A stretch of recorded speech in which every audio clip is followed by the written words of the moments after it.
नमस्कार दोस्तों, this is दीपक चौहान। दोस्तों, थंबनेल देखकर आप लोग समझ गए होंगे, मेरे एक व्यूअर ने क्वेश्चन किया था कि सर जो बड़े सब्जेक्ट होते हैं, मतलब कई शब्दों से मिलकर जो सब्जेक्ट रहते हैं, उसको पहचानने में दिक्कत आती है। तो दोस्तों, आज का टॉपिक सब्जेक्ट को कैसे पहचाने, ये पढ़ाने के साथ साथ मैं आपको ये बताऊंगा कि सेंटेंस मेकिंग में जो बड़ा सेंटेंस होता है उसमें हमारा सब्जेक्ट सिंगल भी होता है, जो नाउन या प्रोनाउन हो सकता है, और कई शब्दों का समूह भी सब्जेक्ट होता है। तो इसको पहचानने में दिक्कत आती है और सेंटेंस बनाने में दिक्कत कब आती है कि हम लोग ये समझ नहीं पाते कि वो नॉन एक्शन वाला है या टेंसेस वाला है, वर्ब वाला है। तो आज का टॉपिक हम लोग चार या पांच हिस्सों में हम लोग इसको समझेंगे। जैसे बड़ा या छोटा सब्जेक्ट को कैसे पहचाने, फ्रेजल वर्ब क्या होते हैं, फ्रेजल वर्ब कितने प्रकार के होते हैं, सेंटेंस मेकिंग का जो क्रम रहेगा वो क्या रहेगा, एक्शन वर्ब क्या है, नॉन एक्शन वर्ब क्या है। तो दोस्तों, ये सारे सेंटेंस मैं आपको बताऊंगा और इसको बताने के साथ साथ मैंने कुछ एग्जाम्पल लिखे हैं, देखिए, जो हमें कंफ्यूज करते हैं, उस पर भी हम लोग डिस्कस करेंगे। और पिछला वीडियो थोड़ा बीच बीच में लाइट कम ज़्यादा हो रही थी, इस बारे में मेरे व्यूअर ने कहा था, उसको इस बार मैंने ठीक करने की कोशिश किया। दोस्तों, वीडियो बहुत बढ़िया है, बहुत ही शानदार है, आखिर तक बने रहेंगे और बहुत सबको शेयर करेंगे।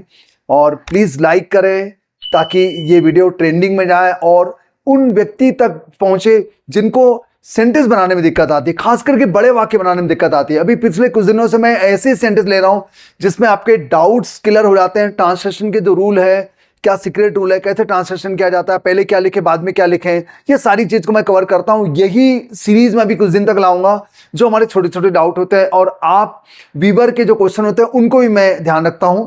तो चालू करते बिना समय गंवाए। अगर मैं सिंपली कहता है कि स्कूल पुराना है तो मैं कहता the school is old. Simple, एक शब्द का सब्जेक्ट है स्कूल। स्कूल जर्जर है, द स्कूल इज डिलापिडेटेड। ठीक है, तो एक शब्द का जो सब्जेक्ट रहता है उसको पहचानना बहुत बड़ी बात नहीं है। वो केवल नाउन हो सकता है, सिंगल नाउन, या फिर प्रोनाउन हो सकता है। ठीक है ना, लड़का जा रहा है, द बॉय इज गोइंग, या अ बॉय इज गोइंग, कौन जा रहा है, लड़का जा रहा है। तो ये सिंगल सब्जेक्ट है जो नाउन है फिलहाल, लेकिन प्रोनाउन भी हो सकता है। दोस्तों, वहां मेरा दोस्त है, ही इज माई फ्रेंड, तो ही यहां पर सब्जेक्ट हो गया। शी इज माई एनिमी, वह मेरी दुश्मन है। तो इस प्रकार का सब्जेक्ट, सिंगल सब्जेक्ट को पहचानना बहुत बड़ी बात नहीं है, हर कोई पहचान लेता है। ही, शी, यू, दे, और कोई नाउन सिंगल होता है, वो सारे के सारे सब्जेक्ट होते हैं जो कि काम को एग्जीक्यूट करते हैं। आखिर सब्जेक्ट क्या होते हैं? सब्जेक्ट जो होते हैं जो किसी काम को बताते हैं, करते हुए बताते हैं, या उनके बारे में बताया जाता है कि वो जो सब्जेक्ट है वो कैसा है, क्या है, ईमानदार है, काला है, गोरा है, शिक्षक है, डॉक्टर है, उनके बारे में बात करते हैं, वही सब्जेक्ट होता है। या वो क्रिया को चलाते हैं, क्रियान्वित करते हैं, वो सब्जेक्ट होता है। दोस्तों, तो समझते हैं कई एग्जाम्पल के माध्यम से। पहले थोड़ा देखते क्यों कंफ्यूज होते हैं, देखते हैं। तो हेडिंग तो है, how to identify subject small और बिग, ये हेडिंग है हमारा। तो देखिए, मेरे स्कूल के पास एक जर्जर पुरानी इमारत को पुलिस ने गिरा दिया। ओ माय गॉड, इतना बड़ा सेंटेंस को हमको ट्रांसलेट करना है, अब शुरू कैसे करें, यही डाउट होता है। हम लोग डिस्कस करेंगे। अभी तो मैंने खाली लिख के रखा, मैं एक एक बात बताऊंगा आपको। बिना सोचे समझे बोले गए शब्द बहुत खतरनाक होते हैं। बिल्कुल सही दोस्तों, इसलिए हमें सोच समझ कर बोलना चाहिए। कोने में सफेद शर्ट पहने लड़का कल अचानक बीमार पड़ गया। कौन बीमार पड़ गया? मतलब कोने में सफेद शर्ट पहना हुआ लड़का बीमार पड़ गया। यस, खाली लड़का बीमार पड़ गया बोलते तो हम लोग द बॉय फेल इल बोल देते, लेकिन इतना बड़ा सेंटेंस को हमने, इतने बड़े सब्जेक्ट को हमने, वर्ड्स को, शब्दों के समूह को हमने सब्जेक्ट बनाया, उसको हम लोग कैसे पहचानेंगे, ये हम लोग डिस्कस करने वाले हैं। कोने में सफेद शर्ट पहने लड़का अचानक गिर गया। ठीक है, ये देखो, बीमार पड़ गया, गिर गया। अब बीमार था, ये अलग हो गया। बीमार पड़ना एक्शन वर्ब हो गया, बीमार एक्शन वर्ब नहीं हो गया, है ना। मेरे स्कूल के पास एक तालाब है, ये तो सिंपल सेंटेंस हर कोई बना लेगा मुझे लगता है। अपने झाड़ू पर बैठकर चुड़ैल शहर का दौरा करने के लिए चली गई। Oh my God, Harry Potter की आपको याद आ गई होगी इस सेंटेंस को पढ़ने के बाद में। तो ये सेंटेंस हम लोग कैसे समझेंगे, तो देखियो एक एक हम लोग डिस्कस करते हैं। तो पहला है, in simple sentence subject is a noun और प्रोनाउन। सिंपल सेंटेंस में जनरली सिंगल वर्ड जो रहता है वही सब्जेक्ट होता है। राजा स्कूल जाता है, Raja goes to school. Who goes to school, कौन स्कूल जाता है। मैं ये बताना चाह रहा हूं कि भैया कौन स्कूल जाता है, बताओ कौन स्कूल जाता है, मैं बताना चाह रहा हूं। तो मैंने लिखा राजा गोज टू स्कूल, है ना। देखो, कौन स्कूल जाता है, एक्शन वर्ब ये टेंस के अनुसार बनेगा। अगर हमारा एक्शन वर्ब है तो आपको उसको टेंस के अनुसार बनाना है। ये वाली बात आप अच्छे से ध्यान देंगे। एक्शन हो रहा है, काम हो रहा है, जाने का काम हो रहा है, जा रहा है। अब टेंस कौन सा है? प्रेजेंट सिंपल है, हमने इस पर फर्स्ट फॉर्म लगा दिया। जाता था वेंट लगा देंगे, जाएगा तो विल गो लगा देंगे, जा रहा है इज गोइंग लगा देंगे। मतलब टेंस के अनुसार आप उस सेंटेंस को बनाएंगे। तो यहां पर काम हो रहा है और हमारा सब्जेक्ट कौन है? सिंगल वर्ड, राजा सब्जेक्ट है यहां पर, जो कि सिंगल वर्ड है, जो कि सिंपल सेंटेंस हमने यूज किया है। ठीक है, ये कोई डाउट वाली बात नहीं है। एक पत्थर मेरे पैर पर गिरा, एक पत्थर जो है मेरे पैर पर गिरा, तो कौन सा टेंस? गिरा, आ, खाया, गया, रोया। पास्ट टेंस सेकंड फॉर्म आएगा, past simple. A stone fell on my foot. क्या गिरा? एक्शन वर्ब बेबी, गिरना, गिरना एक्शन है, काम हो रहा है, कहीं कुछ हो रहा है। तो क्या गिरा? क्या से क्वेश्चन के क्वेश्चन सब्जेक्ट को पता लगाने के लिए हमने क्वेश्चन किया, क्या गिरा? एक स्टोन गिरा। ये हमारा सब्जेक्ट हो गया। तो सब्जेक्ट जनरली वर्ब के पहले आता है ना। तो देखो stone fell on my head. तो नॉन लिविंग अगर सब्जेक्ट होगा तो आपको क्या से क्वेश्चन करना है, और लिविंग सब्जेक्ट होगा, जिंदा सब्जेक्ट, ही, शी, यू, राजा, रानी, ये सारे के सारे लिविंग सब्जेक्ट होते हैं। तो कौन स्कूल जाता है? देखो मैंने यहां पर कौन सा क्वेश्चन किया था, तो राजा आया। यहां पर नॉन लिविंग सब्जेक्ट है, बेजान शब्द क्या बोलेंगे? निर्जीव, निर्जीव शब्द सब्जेक्ट है। तो हम लोग क्या से क्वेश्चन करेंगे? ये भी एक्शन वर्ब है, गिरना एक एक्शन है, इसलिए हमने उसको टेंस के अनुसार बनाया। ये वाली बात आपको क्लियर हो गई है। बच्चा जिद्दी है, बच्चा जिद्दी है। A child is stubborn. कौन जिद्दी है? बच्चा जिद्दी है, तो हमारा सब्जेक्ट हो गया चाइल्ड। अब सवाल ये हो रहा है कि singular subject non action verb, non action verb, क्योंकि सेंटेंस मेकिंग में हमें दिक्कत ये भी आती है कि हम लोग उसको समझ नहीं पाते कि जब हम लोग सेंटेंस बनाएंगे तो उसको एक्शन वर्ब मानेंगे कि नॉन एक्शन वर्ब मानेंगे। जहां पर काम का होना पाया जा रहा है वो एक्शन वर्ब है, वो सारे के सारे टेंस के अनुसार बनेंगे। टेंसेस 12 होते हैं, उसके अनुसार बनेंगे। तो ऊपर के दो सेंटेंस एक्शन वर्ब थे, वो एक्शन के अनुसार बने।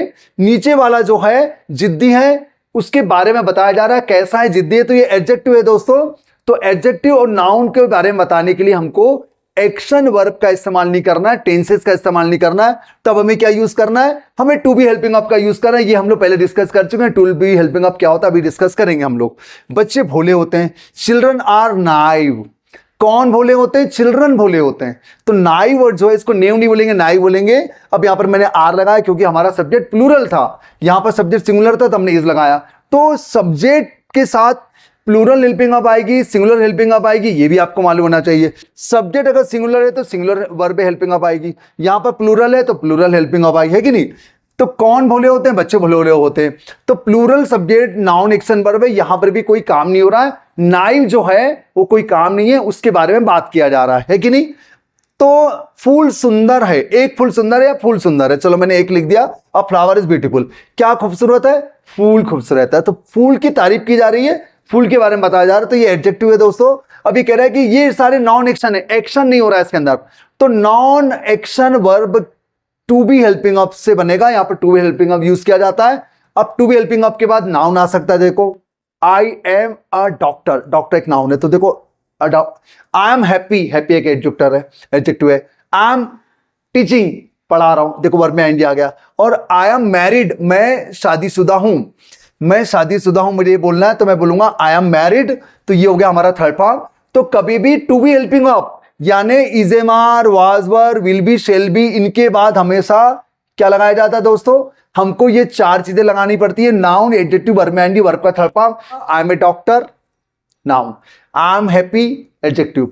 आई एम टीचिंग, वर्ब में एंड, और आई एम मैरिड, मैरिड जो है वो वर्ब का थर्ड फॉर्म है, मतलब कोई काम फिनिश हो गया है। ये मेरे वर्ब के थर्ड फॉर्म कब यूज किया जाता है इस टॉपिक में आपने पढ़ा होगा अच्छे से। तो आपको टू बी हेल्पिंग अप लगाना है कि नहीं? टू बी हेल्पिंग अप यानी इजे मार आने पर है हूं का काम करेगा, वाज वर था थे के काम करेगा। बच्चा जिद्दी था, अ चाइल्ड वाज स्टबर्न। देखो मैंने यहां पर वाज बोल दिया, जबकि ऊपर में क्या बोल रहा था? बच्चा जिद्दी है बोल रहा था, तो इज लगाया था, है कि नहीं? है के लिए।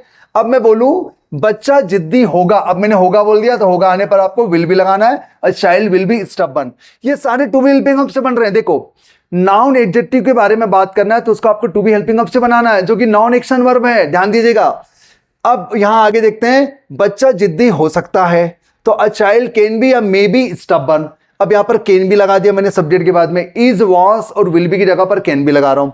बच्चा जिद्दी हो सकता था, बच्चा जिद्दी हो सकता था, अ चाइल्ड कुड बी या माइट बी स्टबर्न। अब कुड बी और माइट बी में क्या अंतर है? जहां पर पॉसिबिलिटी है कुड बी आएगा, जहां पर प्रोबेबिलिटी है, थोड़ा शक है, डाउट है, वहां पर माइट भी आएगा, है ना।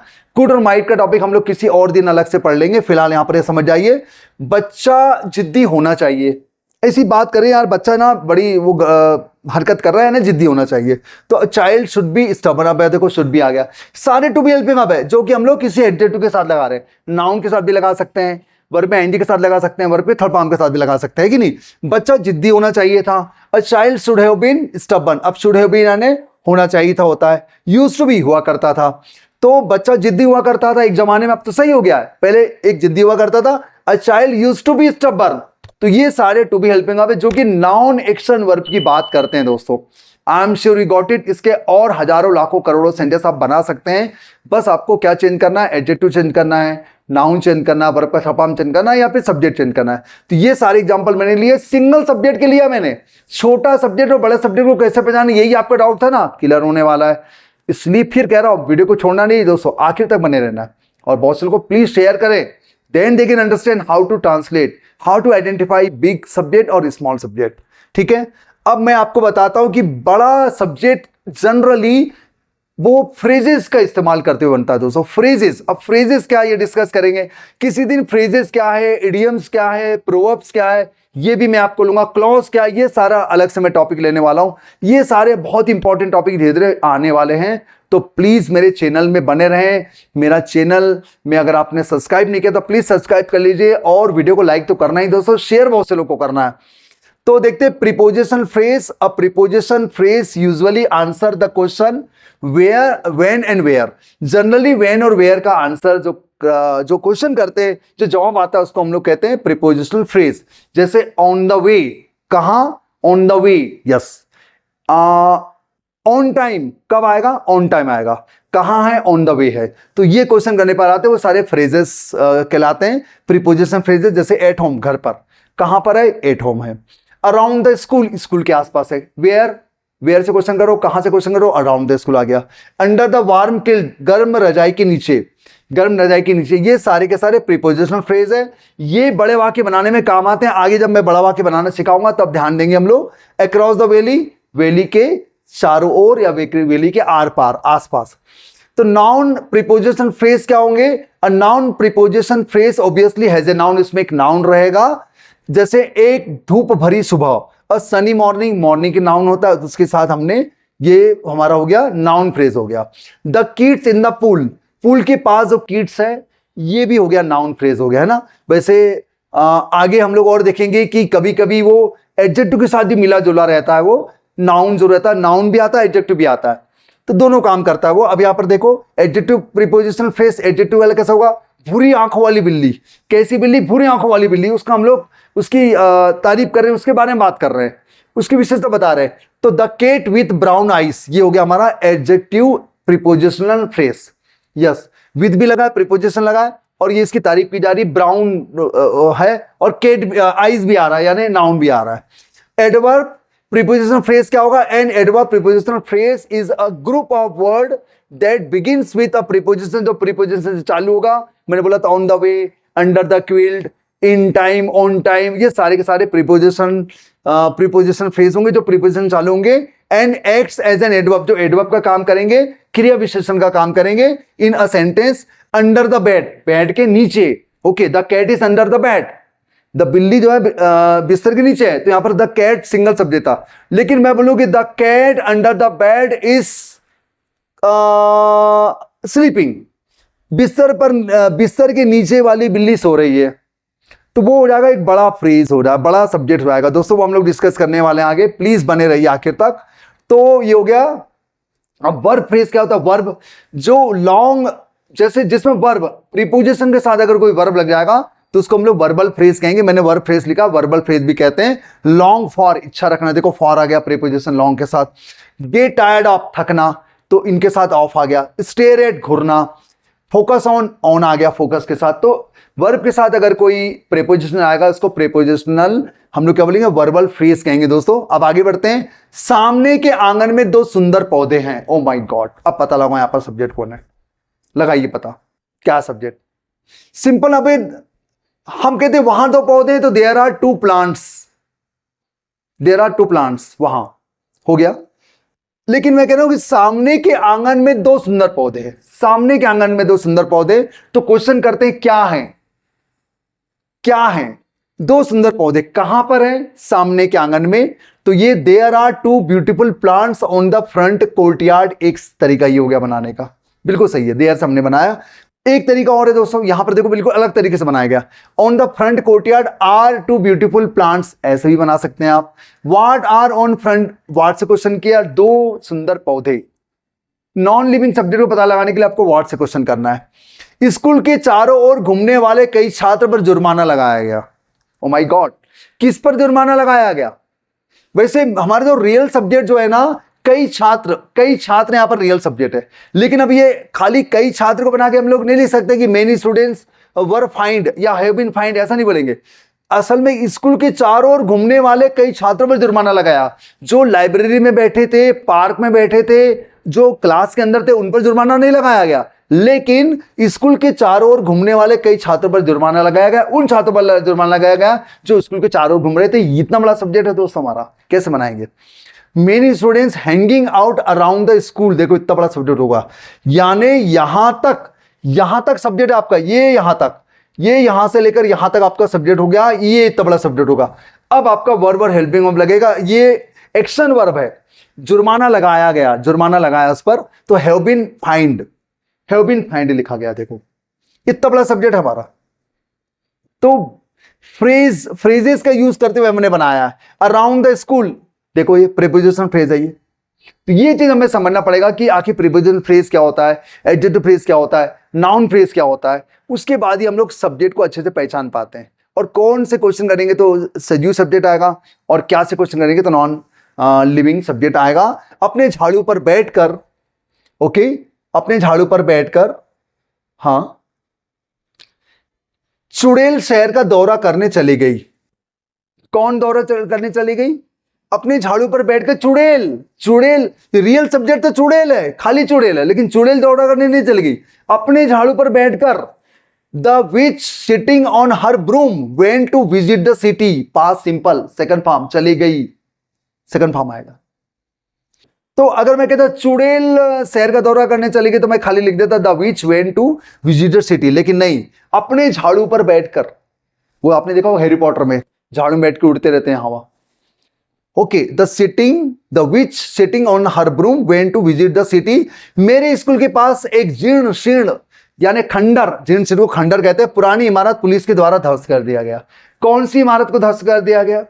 कौन सी इमारत को? कई इमारत है वहां पर, मेरे स्कूल के पास कई इमारत है, लेकिन मेरे स्कूल के पास एक खंडर पुरानी इमारत पुलिस के द्वारा ध्वस्त कर दिया गया।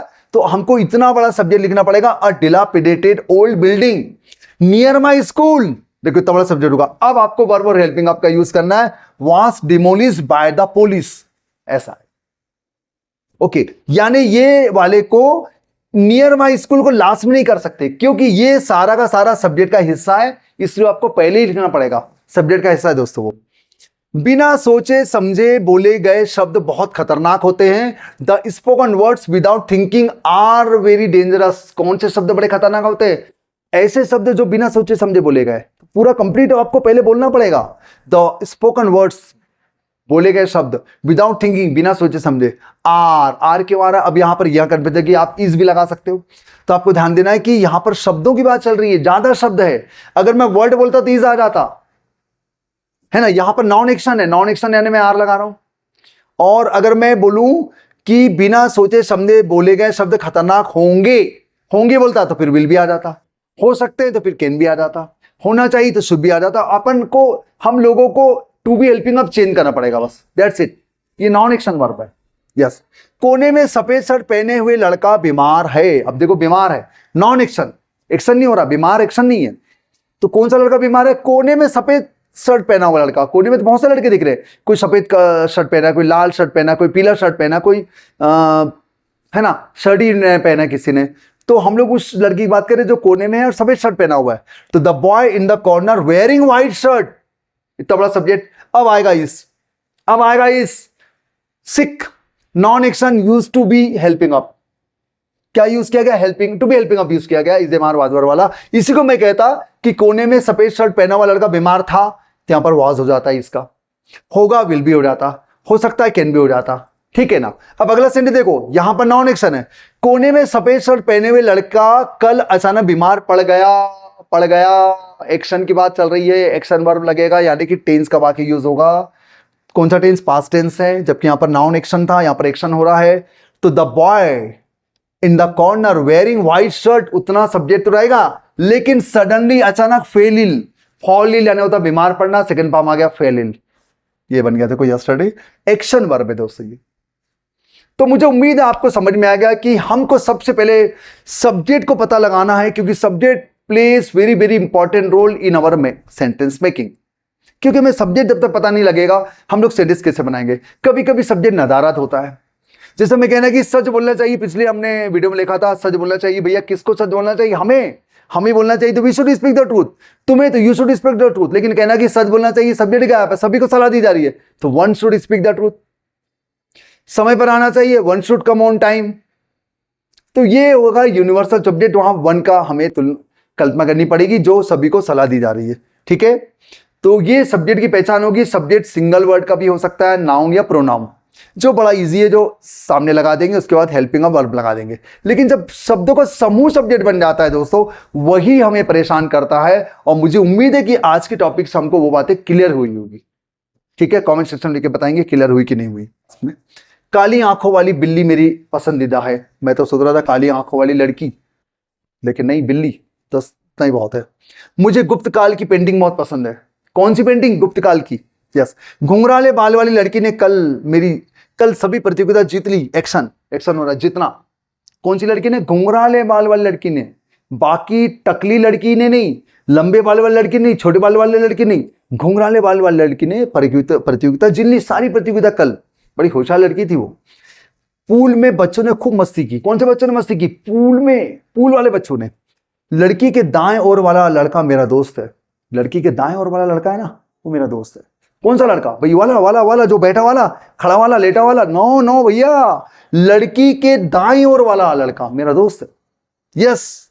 हमीदिया अस्पताल की बिस्तर पर लेटी महिला मेरी मां है दोस्तों, यस। रियलिटी है दोस्तों। मेरी मम्मी को ब्रेन हेमरेज हो गया है और वो अस्पताल में भर्ती है, या वेरी सैड। और आप प्रे करें कि मेरी मम्मी बहुत जल्दी सही हो जाए, अच्छी हो जाए और स्वस्थ होकर घर लौट आए। लेकिन आपको वीडियो देना था, आपको टॉपिक बनाना था, आपके डाउट थे, और मैंने सोचा है कि भाई लाइफ में ये सब बातें होती रहती है, अप्स एंड डाउन्स आते रहते हैं, तकलीफें आती रहती है, लेकिन हम अपना काम बंद नहीं कर सकते। हमारा जो सक्रियता है दोस्तों, वो बंद नहीं किया जा सकता। इस वजह से मुझे लगा कि मैं अपना रूटीन ना तोड़ूं। तो मेरा भाई है अभी अस्पताल में, मम्मी को अटेंड कर रहा है। अब मैं भी खाना खाकर कुछ समय बाद निकलूंगा। तो आई होप आप प्रे करेंगे मेरी मम्मी के लिए। ये वाला जो सेंटेंस था, ये रियल सेंटेंस है, ओके। हमीदिया अस्पताल के बिस्तर पर लेटी महिला मेरी माँ है। चलो मैं बना देता हूँ। A women lying in bed of Hamidia hospital is my mother. That's all दोस्तों। थैंक यू वेरी मच मेरी वीडियो में आखिर तक बने रहने के लिए। वीडियो कैसा लगा कमेंट सेक्शन लिख के बताएं। वीडियो अच्छा लगा तो लाइक करें, बहुत से लोगों को शेयर करें, क्योंकि इस प्रकार के टॉपिक, इंपॉर्टेंट टॉपिक, जिससे आपकी इंग्लिश बहुत अच्छी हो सकती है, मैं लाता रहता हूँ। प्लीज़ अपने डाउट पूछें, डाउट पूछना बंद ना करें। मेरा एक चैनल आपको पता ही है, माई ड्रीम इंग्लिश चाहिए, वहाँ पर मैं शॉर्ट्स डाला करता हूँ, देखें उसको भी समझें। और कमेंट सिस्टम जरूर लिख के बताएंगे कि वीडियो आपको कैसा लगा। और एक बात और है, प्रे करेंगे for my mother, will pray.